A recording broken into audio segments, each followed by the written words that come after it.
అజ్ఞానతిమిరాంధస్య జ్ఞానాంజనశలాకయా చక్షుర్మీలితం येन తస్మై శ్రీగురవే నమః. జ్ఞానానందమయం దేవం నిర్మలస్ఫటికాకృతిం ఆధారం సర్వవిద్యానాం హయగ్రీవముపాస్మహే. అగజా ఆననపద్మార్కం గజాననమహర్నిశం అనేకదం త్వం భక్తానాం ఏకదంతముపాస్మహే. ఆదిత్యోర్కోరవిర్భానుర్భాస్కరశ్చ దివాకరః మార్తాండః సవితా హేళిస్తీక్షాం శృన్మిహిరో రవిః. 2026 సంవత్సరం మార్చి నెల 6వ రాశి కన్యారాశి. ఈ కన్యారాశి కుజ బుధ రాహులు వరకు బాగున్నారు. కుజ బుధ రాహులు, మిగతా గ్రహాలు ఏవి బాగాలేవు. అయితే దీనివల్ల వచ్చే ప్రయోజనం ఏమిటి? ఇప్పుడు మనం ఏం చేయాలి అనేది ముందు ముఖ్యంగా కావాలి. బుధుడు వ్యాపార కారకుడు, కుజుడు ఆరోగ్య కారకుడు, రాహువు ధనాన్ని ఇచ్చేటువంటి వాడు. ఈ ముగ్గురే పూర్తిగా బాగున్నారు. మిగతా గ్రహాలు ఏవి పూర్తిగా బాగాలేవు. కాబట్టి చెప్పాలి అంటే ఈ రాశి ఎక్కడా బాగున్నట్టుగా చెప్పడానికి ఎక్కడా అవకాశం లేదు. వ్యాపారం అంటే నిత్యావసర వస్తువుల వరకు బాగుంటుంది. అంటే తినుబండారమైన ఆహారాలు కాదండి, కట్టుకుండే గుడ్డలు, రోజువారీ ఉపయోగపడేవి అంటే పాలు, పెరుగు, నెయ్యి, నూనెలు, మరి తినే ఆహారాలు, కట్టుకుండే గుడ్డలు, వీటికి సంబంధించిన వ్యాపారాల వరకే బాగుంది. ఇది కూడా కాకుండా కుజుడు కూడా బాగున్నాడు. కాబట్టి ఈ కుజుడు వల్ల వచ్చేది ఏమిటా అంటే ఇళ్ళు కొనుక్కుంటానికి, స్థలాలు కొనుక్కుంటానికి కూడా బాగా ఉంది. రాహు వల్ల ఆదాయం బాగా వస్తుంది, ఆదాయం నిలబడుతుంది. అయితే సప్తమంలో శని, రవి, శుక్రుడు, దశమంలో గురువు, ద్వాదశంలో కేతువు, మరి 5 గ్రహాలు పూర్తిగా బాగాలేవు. ఈ 5 గ్రహాలలో 3 గ్రహాలు బాగున్నాయి, 5 గ్రహాలు బాగాలేవు. దాదాపు చెడు అనే % బాగా ఎక్కువగా కనబడుతూ ఉన్నది. విద్యార్థులకు కానీ ఉద్యోగస్తులకు కానీ చాలా ఇబ్బందికరంగా కనపడుతుంది. మరి ఇది కాకుండా ఇప్పుడు రాహుకేతువుల మధ్యలో గ్రహాలు పట్టడం, ఏది స్థిమితం అంటూ ఏది ఉండదు. ఒక స్థిమితమైన నమ్మకం అంటూ ఏదీ లేదు. ప్రతి వస్తువు కూడా ధరలు పూర్తిగా పెరగడం తప్పితే తగ్గుతాయి అనే నమ్మకం లేదు. కాదండి ఇవాళ పెరిగినాయి కదా మరి ఇంకా పెరుగుతాయేమో అని తొందరపడి కొంటే అది నిలకడ ఉంటుందని మాత్రం నమ్మకం లేదు. ఇప్పుడు ఎట్లా ఉందంటే ఎప్పుడు కూడా స్టాక్ మార్కెట్ వాళ్ళు రకరకాలైనవి కొంటున్నారు. ఇప్పుడు జరుగుతుంది ఏంటి, మరి క్యాష్ రూపంలో ఉంటేనేమో ట్యాక్స్లు పడుతున్నాయి, ఇన్కమ్ ట్యాక్స్ పడుతుంది.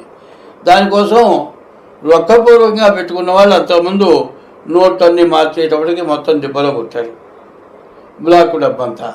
ఇప్పుడు దానికోసం ఏం చేయాల్సి వస్తుంది, అందరూ బంగారం కొంటున్నారు. ఈ బంగారం విపరీతంగా కొంటున్నారు కదా, బంగారం విపరీతంగా పెరిగిపోయింది కదా, మరి బంగారం ఇట్లాగే ఉంటుందా, తగ్గుతుందా అనేది ఒక ఆలోచన నేను చెబుతా. ధర హెచ్చుట తగ్గు కొరకే తథ్యము సుమతి అనేది సుమతి శతక కారకుడు బాగా ఆలోచించి చెప్పాడు. ఎట్లా తగ్గుతుంది అనే దాన్ని బాగా ఆలోచించాల్సిన అవసరం ఉంది.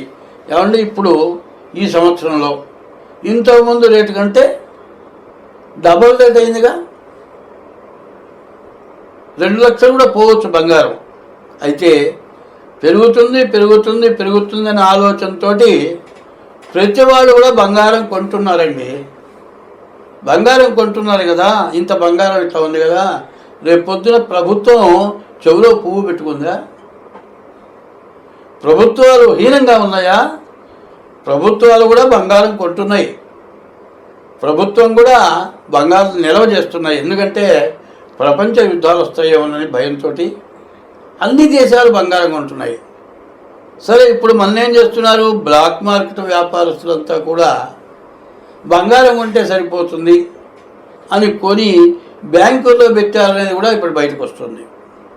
చూడండి, ఎందుకంటే ఇది సామాన్యుడు, అతి సామాన్యుడు ఒక్క ఉంగరం పెట్టుకోవాలి అంటే కనీసం ₹1,00,000 ఉంగరం అవుతుంది.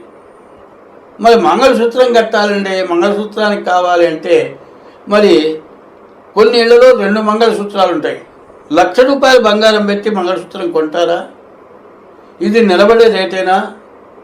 అందువల్ల ఇది ప్రభుత్వం ఊరుకుండేది కాదు, ప్రజలంతకంటే ఊరుకుండేది కాదు, బ్యాంకుల్లో బంగారం పెట్టుకుంటే నిలబడేది కాదు. అయితే కొని కొని కొని కొని చివరికి ఏం చేస్తారంటే చెకింగులు వస్తున్నాయి, బ్యాంకులు చూస్తున్నారనగానే అమ్మటం మొదలు పెడతారు. పూర్తిగా బంగారం పాత రేటు కంటే ₹1,00,000 కాదు 65,000 వస్తుందని నేను నమ్ముతున్నా. ఇది నిజమో అబద్ధమో మరి నా ఇష్టదైవమైన పరమేశ్వరుడు చెప్పిస్తున్నాడని నేను అనుకుంటున్నా. ఆయన చెప్పాడని నేను చెప్పట్లేదు, ఆయన నా చేత చెప్పిస్తున్నాడని మాత్రం నేను ఖచ్చితంగా నమ్ముతున్నా. బంగారం మాత్రం పూర్తిగా తగ్గుతుంది. ధర హెచ్చుడ తగ్గు కొరగ తథ్యము సమతి. అయితే నువ్వు చెప్పావు కదా కొనకుండా మానుకుంటావా అంటే కొనగలిగిన పరిస్థితి ఉందా లేదా ఆలోచించండి. అందరూ కొనగలిగిన పరిస్థితి లేదు. మరి మధ్యతరగతి వాడు కొనే ఉద్దేశం లేదు. రాజాదిరాజులు కొనాల్సిందే కానీ మధ్యతరగతి వాడు కొనే పరిస్థితి లేదు.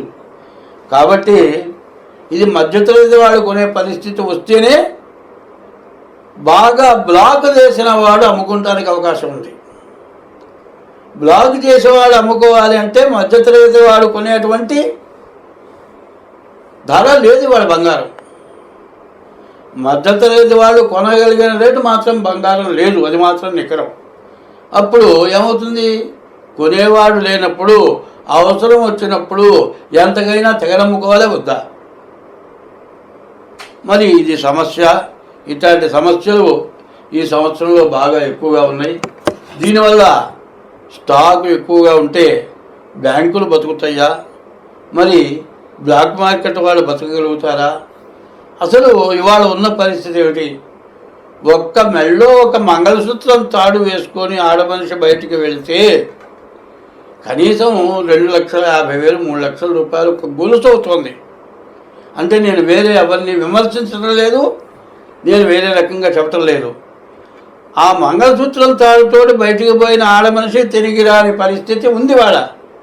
ఇటువంటి పరిస్థితుల్లో ఇంత విపరీతమైన బంగారం కొనటం, విపరీతమైన దురాశ పడటం, ఈ దురాశ వల్ల మరి సంపాదించినంత జాగ్రత్త చేసుకున్నాం.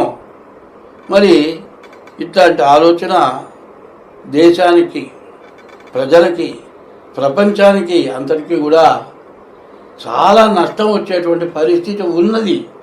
అది అందరం ఆలోచించుకోవాలి.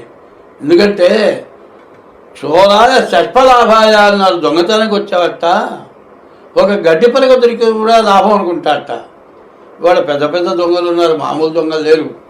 ఎక్కడ బ్యాంకులు కూడా బతికేటట్లుగా లేదు. కాబట్టి ఈ పరిస్థితులు ఎందుకు వస్తున్నాయి? మరి పబ్లిక్ మార్కెట్ అయ్యే రోజుల దగ్గరికి వచ్చేట్టున్నాయి. కాబట్టి ఈ లోపల మరి బంగారం కనీసం రేపు పెళ్ళి వస్తున్నాయంటే మంగళసూత్రం కొనుక్కోవటం కూడా చాలా కష్టమైన పరిస్థితి వచ్చింది. ఇదంతా కూడా ఎందుకు వచ్చింది అంటే మనం దైవాన్ని నమ్మకపోవటం వల్ల వచ్చింది.